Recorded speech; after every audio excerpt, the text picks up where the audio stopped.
Tiga. Assalamualaikum warahmatullahi wabarakatuh. Baik, di sini kami dari kelompok 9 akan mempresentasikan tentang ejaan dan penggunaan kata. Next.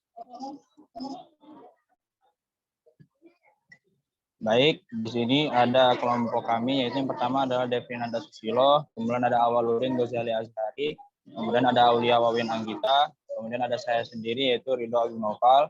Lanjut. Baik, di sini ada pengertiannya yang akan kami bahas pertama, yaitu ejaan, yang mana di sini adalah merupakan salah satu kaidah bahasa tentang pelambangan bunyi. Bahasa yang mengupayakan agar komunikasi tertulis sama baiknya dengan komunikasi lisan melalui tanda-tanda atau simbol yang sudah disepakati. Tanda-tanda dan simbol-simbol tersebut dapat berfungsi untuk menunjukkan ekspresi layaknya penggunaan bahasa yang dilakukan melalui komunikasi lisan. Tetapi fungsinya kurang setara dengan ekspresi yang ditunjukkan dalam komunikasi lisan yang lebih kompleks. Next. Baik teman-teman, di sini ada beberapa aspek ejaan menurut para ahli, yang mana di sini menurut para ahli itu aspek-aspek itu meliputi pemakaian huruf, penulisan kata, penulisan huruf unsur serapan, dan tanda baca. Kemudian teman-teman bisa melihat sendiri di sini ada pemakaian huruf itu mencakup berbagai kata ya, ada abjad, ada huruf vokal, huruf diftong, serta huruf konsonan. Sedangkan dari menurut Waridah sendiri, yaitu aspek-aspek yang menjadi kajian dalam ejaan itu yaitu pemakaian huruf kapital dan huruf miring. Kemudian ada singkatan dan akronim, penulisan serapan, pemakaian tanda baca. Sehingga dapat disimpulkan bahwa aspek-aspek ejaan adalah meliputi pemakaian huruf kapital dan huruf miring, penulisan kata, penulisan unsur serapan, serta pemakaian tanda baca. Next. Kemudian di sini ada fungsi ejaan, yang mana di sini sebagai alat bantu dalam komunikasi tertulis dan tolak ukur bagi benar tidaknya pemakaian bahasa. Penjelasan dari ejaan yang dikatakan sebagai alat bantu dalam komunikasi tertulis adalah berkaitan dengan penggunaan tanda baca yang tepat dalam kalimat sehingga dapat menunjukkan ekspresi sebagaimana dalam komunikasi lisan. Pemakaian tanda baca yang tepat dapat berperan sebagai indikator benar tidaknya pemakaian bahasa. Next. Kemudian di sini ada perkembangan ejaan bahasa Indonesia ya teman-teman, di sini di mana ada 9 tahun yang penting. Jadi ada beberapa track record yang mana ejaan ini melewati beberapa sejarah. Yang pertama yaitu ada namanya ejaan Fund of Cohesion.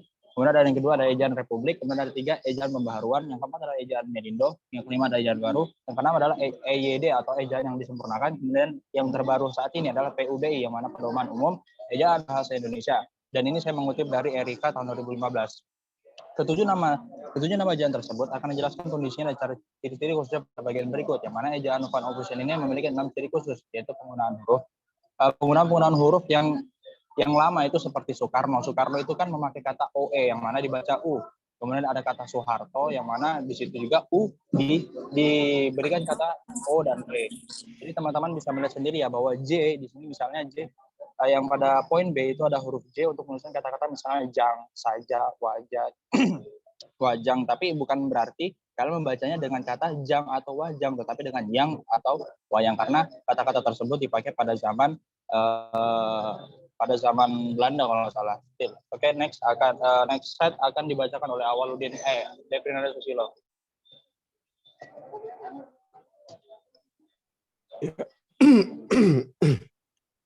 Ya, oke. Ciri khusus ejaan Republik meliputi penggunaan huruf O, bunyi hamzah kata ulang dengan angka 2 awalan di, dan kata di depan di, dan penghilangan tanda diakritis berikut kelima ciri khusus tersebut, yaitu ada huruf O disederhanakan menjadi U, dan bunyi hamzah atau titik di atas ditulis dengan K, sehingga tidak ada lagi kata rakyat, dan tetapi menjadi rakyat dan tak. Dan yang ketiga, kata ulang ditulis dengan angka 2 seperti pada anak-anak, berdua-duaan, kelaki-lakian, dan yang keempat ada awalan di dan kata depan di keduanya ditulis rangkai dengan kata yang menyertainya, misal seperti di jalan, di luar, dijual, atau diminum.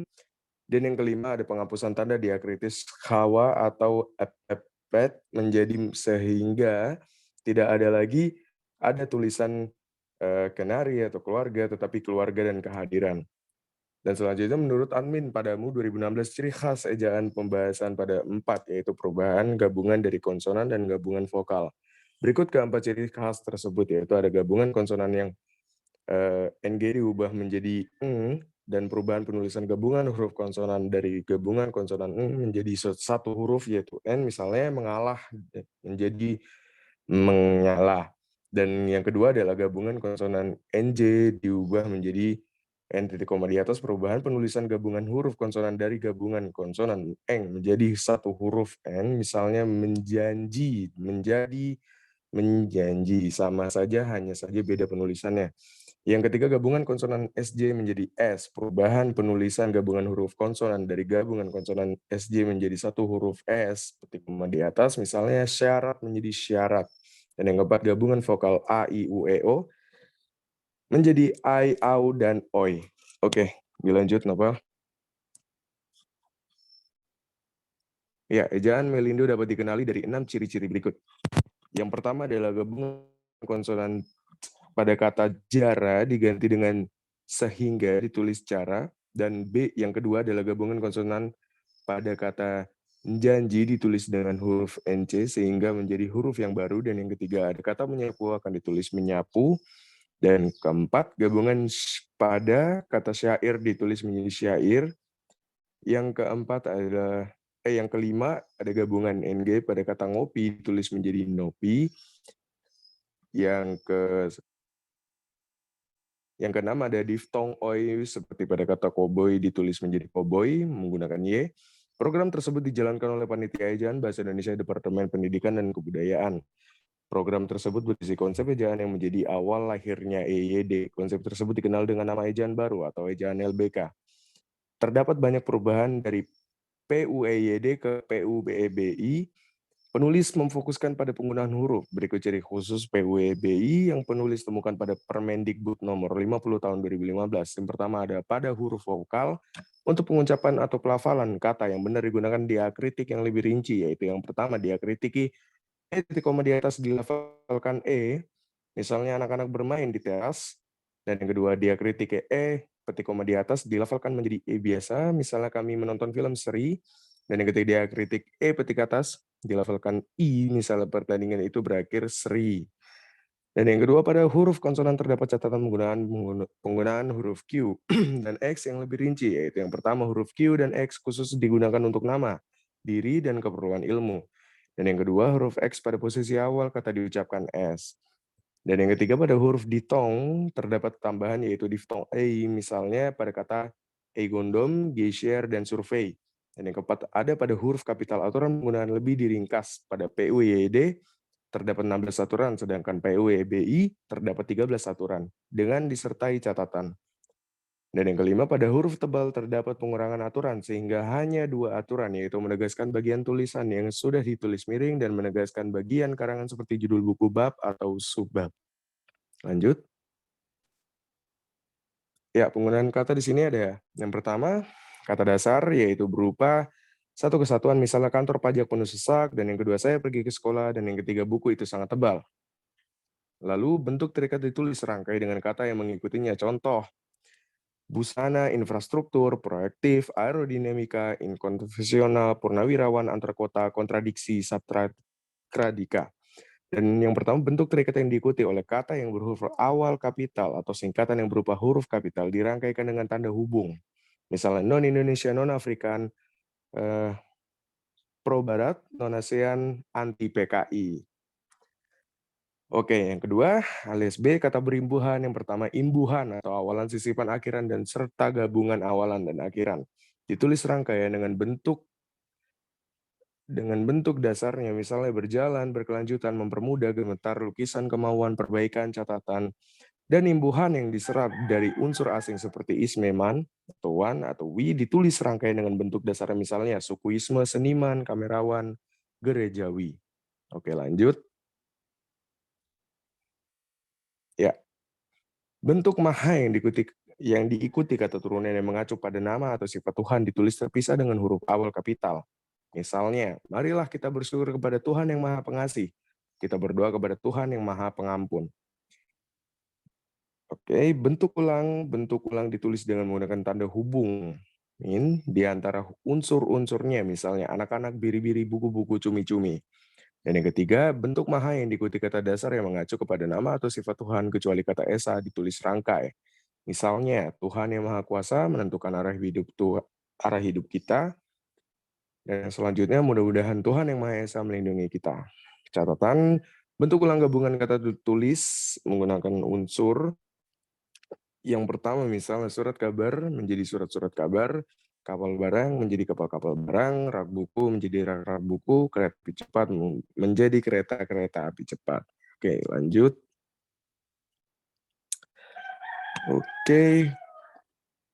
Ya, sini kita ke poin D, gabungan kata. Yang pertama ada unsur gabungan kata yang lazim disebut kata majemuk, termasuk istilah khusus ditulis terpisah, misalnya duta besar model linear, kambing hitam, dan persegi panjang. Yang kedua, di sini ada gabungan kata yang dapat menimbulkan salah pengertian, ditulis dengan membubuhkan tanda hubung min di antara unsur-unsurnya, misalnya anak istri pejabat, ibu-ibu bapak kami, ibu bapak kami. Dan yang ketiga, gabungan kata yang penulisannya terpisah tetap ditulis terpisah jika mendapat awalan atau akhiran, misalnya bertepuk tangan atau menganak sungai. Yang keempat, gabungan kata yang mendapat awalan dan akhiran sekaligus ditulis serangkai, misalnya dilipat gandakan, menggarisbawahi. Dan yang kelima, gabungan kata yang sudah padu ditulis serangkai, misalnya acap kali, hulu balang, dan radioaktif. Lanjut. Oke. Poin E, di sini kita membahas mengenai penggalan kata. Yang pertama, penggalan kata pada kata dasar dilakukan sebagai berikut. Yang A, jika di tengah kata terdapat huruf vokal yang berurutan, pemenggalannya dilakukan di antara kedua huruf vokal itu. Misalnya, bu, ah, ma, ini, a, saat. Dan yang kedua, dan yang poin B, huruf ditong ini a, i, w, oi, dan tidak dipenggal, misalnya pandai, aula, saudaraj. Jika di tengah kata dasar terdapat huruf konsonan atau yang termasuk gabungan huruf konsonan di antara dua huruf vokal, pemenggalannya dilakukan sebelum huruf konsonan itu, misalnya bapak, lawan, dengan. Dan poin selanjutnya, jika di tengah kata dasar terdapat huruf konsonan atau yang termasuk gabungan huruf konsonan di antara dua huruf vokal, pemenggalannya dilakukan sebelum huruf konsonan itu. Misalnya bapak, lawan, dengan. Dan poin selanjutnya, jika di tengah kata dasar terdapat dua huruf konsonan yang berurutan, pemenggalannya dilakukan di antara kedua huruf konsonan itu. Misalnya April, caplok, makhluk. Oke, lanjut. Ya. Oke, selanjutnya, jika di tengah kata dasar terdapat tiga huruf konsonan atau lebih yang masing-masing melambangkan satu bunyi, pemenggalannya dilakukan di antara huruf konsonan yang pertama dan huruf konsonan yang kedua. Misalnya, ultra, intra, bentrok, catatan. Gabungan huruf konsonan yang melambangkan satu bunyi tidak dipenggal. Misalnya, bangkrut, bangsa, dan banyak. Dan yang kedua, pemenggalan kata turunan sedapat-dapatnya dilakukan di antara bentuk dasar dan unsur pembentukannya. Misalnya, berjalan, mempertanggungjawabkan, membantu, mempertanggungjawabkan. Dengan catatan, yang pertama, pemenggalan kata berimbuhan yang bentuk dasarnya mengalami perubahan dilakukan seperti pada kata dasar, misalnya menutup, memakai. Dan poin yang kedua adalah pemenggalan kata bersisipan dilakukan seperti pada kata dasar, misalnya gelembung, gemuruh. Dan poin terakhir, pemenggalan kata yang menyebabkan muncul satu huruf di awal atau terakhir, baris tidak dilakukan, misalnya beberapa pendapat mengenai masalah itu telah disampaikan. Oke, selanjutnya. Baik, saya akan memberikan kesempatan kepada teman saya, Waludin, untuk membaca. Dipersilakan. Poin ketiga, jika sebuah kata terdiri atas dua unsur atau lebih dari salah satu unsur itu dapat bergabung dengan unsur lain. Pemenggalan dilakukan di antara unsur-unsur itu. Tiap unsur gabungan itu dipenggal seperti pada kata dasar, misalnya biografi, biografi, biografi, biodata, biodata, biodata. 4. Nama orang yang terdiri atas dua unsur atau lebih pada akhir baris dipenggal di antara unsur-unsurnya, misalnya lagu Indonesia Raya digabung oleh Wage Rodo Supratman. Yang kelima, singkat nama dan gelar yang terdiri atas dua huruf atau lebih tidak dipenggal, misalnya dia bekerja di daerah Ajar. Pejuang aktif Keraton Soekarno bergelar RNG, Rangga Warsita. Catatan penulisan berikut dihadiri dia bekerja di lain-lain. Pejuang terakhir Keraton Surakarta digelar RNG, Rangga Warsita. Selanjutnya, Pak. Yang F, kata depan. Kata depan seperti di, ke, dan dari ditulis terpisah dari kata yang mengikuti. Misalnya, di mana dia sekarang, kain itu disimpan di dalam lemari.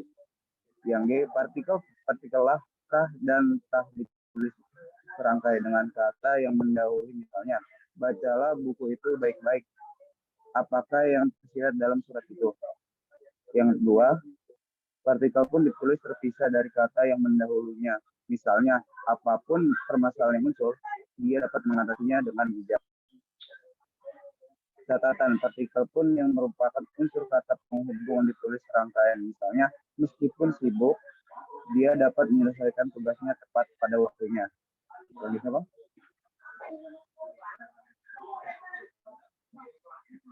Yang ketiga, partikel per yang berarti demi, tiap, atau mulai ditulis terpisah dari kata yang mengikuti. Misalnya, mereka masuk ke dalam ruangan rapat 1/1. Harga kain itu 50.000 per meter. Karyawan itu mendapat kenaikan gaji per 1 Januari.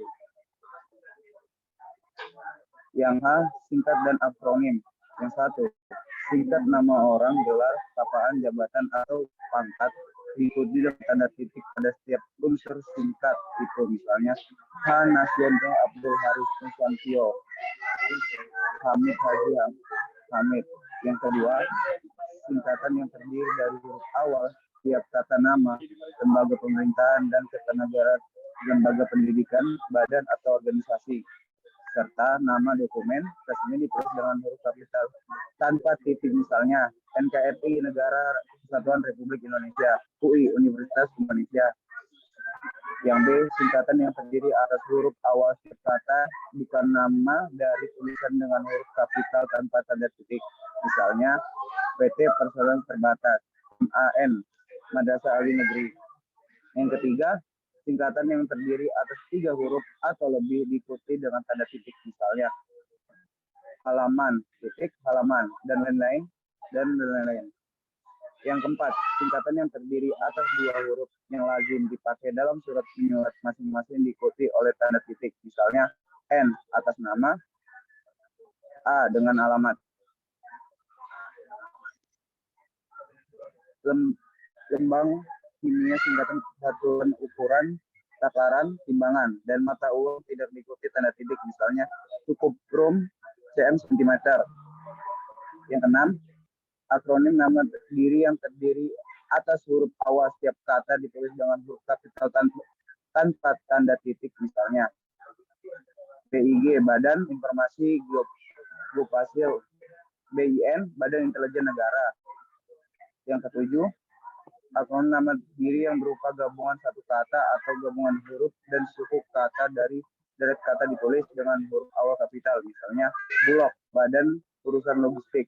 Yang ke-8, akronim bukan nama diri yang berupa gabungan huruf. Awal dan suku kata atau gabungan suku kata ditulis dengan huruf kecil. Misalnya, IPTEK, Ilmu Pengetahuan dan Teknologi Pemilu, Pemilihan Umum.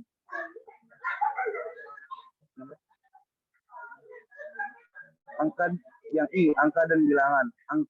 Angka Arab atau angka Romawi lazim dipakai sebagai lambang bilangan atau nomor. Angka Arab 0, 1, 2, 3, 4, 5, 6, 7, 8, 9. Angka Romawi dilihat contoh di PPT ini.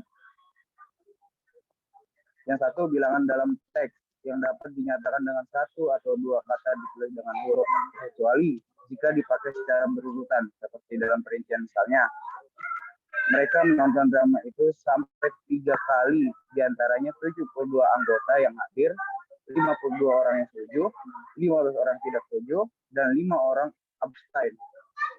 Yang kedua, A. Bilangan pada awal kalimat ditulis dengan huruf. Misalnya, 50 siswa teladan mendapat beasiswa dari pemerintah daerah. Catatan, penulisan berikut hindari 50 siswa teladan mendapat beasiswa dari pemerintah daerah. Yang B, apabila bilangan pada awal kalimat tidak dapat dinyatakan dengan 1 atau 2 kata, susunan kalimatnya dapat diubah. Misalnya, panitia mengundang 250 orang peserta. Catatan, penulisan berikut dihadiri 250 orang peserta diundang panitia. Selanjutnya akan dibacakan oleh yang Oke, yang ketiga, angka yang menunjukkan bilangan besar dapat ditulis sebagai dengan huruf supaya lebih mudah dibaca. Misalnya, dia mendapat bantuan 250 juta rupiah untuk mengembangkan usahanya. Yang keempat, angka dipakai untuk menyatakan A. ukuran panjang, berat, luas, isi, dan waktu, serta B. nilai uang. Misalnya 0,5 cm, 5 kg, dan Rp 5.000 rupiah. 5. Angka dipakai untuk menomori alamat seperti jalan, rumah, apartemen, atau kamar. Misalnya Jalan Tanah Abang 1 nomor 15 atau Jalan Tanah Abang 1/15. Selanjutnya, yang keenam, angka dapat dipakai untuk menomori bagian kekurangan atau karangan atau ayat. Ayat kitab suci, misalnya bab 10 pasal 5 halaman 252. Pada kalimat bab itu digunakan angka Romawi. Pada pasal digunakan angka dan halaman juga digunakan angka. Surah Yasin titik 29, Markus 16 titik 2, 15 strip 16. Yang ketujuh, penulisan bilangan dengan huruf dilakukan sebagai berikut. A. Bilangan utuh, misalnya 12, dalam kurung angka 12. B. Bilangan pecahan, misalnya setengah atau 1/2, 1/16. Lalu yang ke-8, penulisan bilangan tingkat dapat dilakukan dengan cara berikut. Misalnya abad 20 menggunakan Romawi, abad ke-20 menggunakan angka, dan abad ke-20. Abad ke-20 menggunakan kalimat. Perang Dunia II menggunakan angka Romawi, Perang Dunia kedua menggunakan angka, dan Perang Dunia kedua menggunakan angka. Menggunakan huruf. Selanjutnya, ke-9, penulisan angka yang mendapat akhiran an dilakukan dengan cara berikut. Misalnya 5 lembar uang 1000-an. Yang ke-10, penulisan bilangan dengan angka dan huruf sekaligus dilakukan dalam peraturan perundang-undangan, akta, dan kwitansi. Misalnya, setiap orang yang menyebarkan atau mengedarkan rupiah tiruan, sebagaimana dimaksud dalam pasal 23 ayat 2, dipidana dengan pidana kurungan paling lama 1 tahun dan pidana denda paling banyak 200 juta rupiah.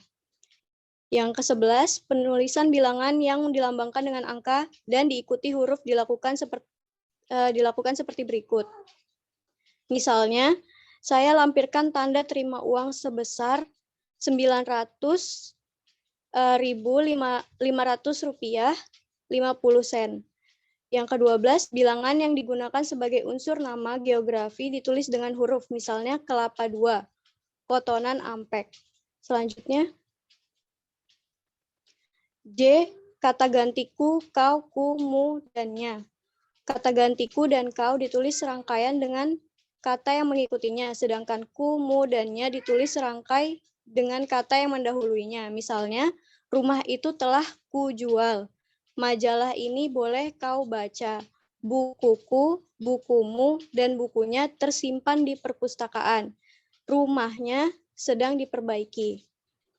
Lalu, K. Kata sandang, si, dan sang. Kata si dan sang ditulis terpisah dari kata yang mengikutinya. Misalnya, surat itu dikembalikan kepada si pengirim.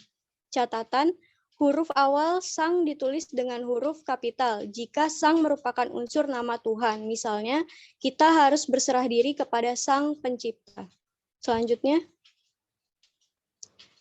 berikut daftar pustaka yang kita jadikan acuan sebagai referensi.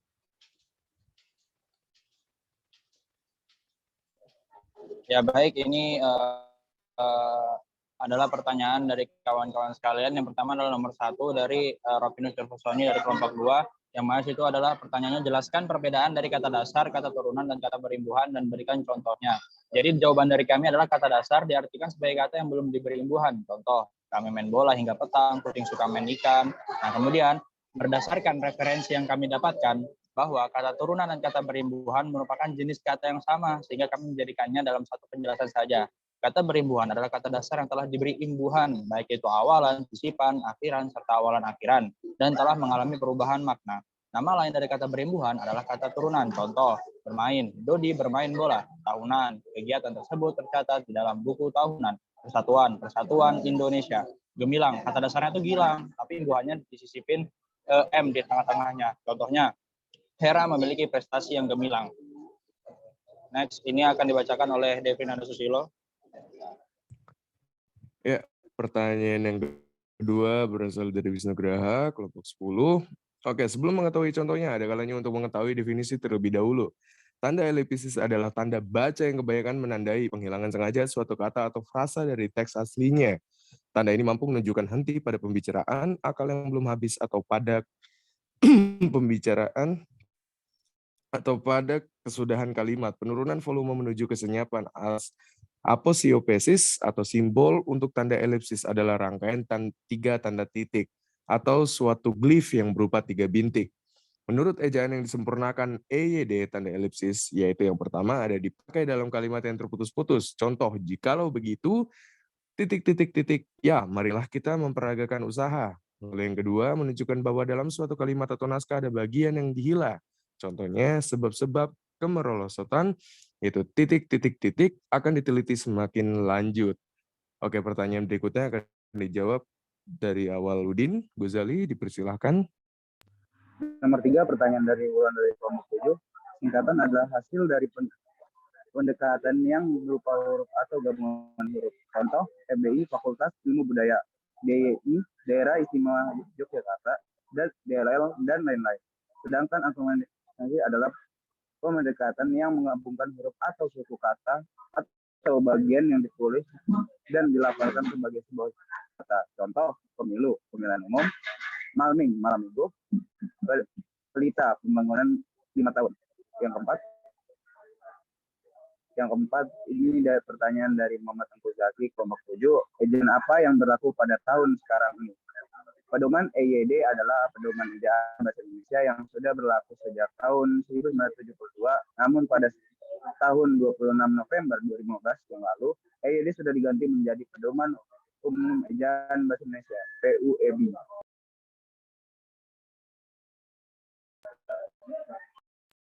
Baik, selanjutnya saya yang akan menjawab. Jelaskan mengapa pada kata suku Bugis penulisan huruf kapital hanya dapat menggunakan kata Bugis. Ini pertanyaan dari Eka Rizky Jayanti, kelompok 10. Pada materi kali ini kami tidak ada membahas terkait materi huruf kapital. Akan tetapi kami akan mencoba untuk menjawabnya sebagai bahan referensi teman-teman. Dalam PUEB, bahwa salah satu kaidah penulisan huruf kapital yakni penulisan nama bangsa, suku bangsa, dan bahasa. Kata suku Bugis pada penulisan huruf kapitalnya bukan pada kata suku, melainkan Bugis. Sebab kata Bugis berposisi sebagai nama suku. Bangsa merupakan komponen yang menjelaskan kata suku. Lanjut. Pertanyaan ke-6 merupakan pertanyaan dari Muhammad Revanza, kelompok 2. Saya akan menjawab. Berdasarkan kajian diskusi yang kami lakukan dengan menimbang dari beberapa referensi dan pengalaman, ejaan pada bahasa daerah itu ada. Biasanya pengajaran bahasa daerah ini diselenggarakan pada instansi pendidikan tertentu dengan berbagai metode dan media, misalnya yang terjadi di daerah Jawa. Bahwa untuk mengajarkan ejaan bahasa Jawa di sana menggunakan referensi karya tulis sendiri dengan persetujuan dari pihak Dinas Pendidikan dan Kebudayaan. Begitu juga bahasa Bugis, bahwa pengajaran ejaan bahasa Bugis itu memiliki cetakan buku di dunia tersendiri, sehingga untuk ejaan bahasa daerah itu diajarkan pada daerah metode dan media yang berbeda di setiap daerahnya. Sekian, terima kasih. Baik, itu presentasi dari kelompok kami. Jika ada pertanyaan lebih lanjut, kita bisa diskusikan di grup. Terima kasih atas perhatian teman-teman. Assalamualaikum warahmatullahi wabarakatuh. Selamat siang dan salam sejahtera untuk kita semua.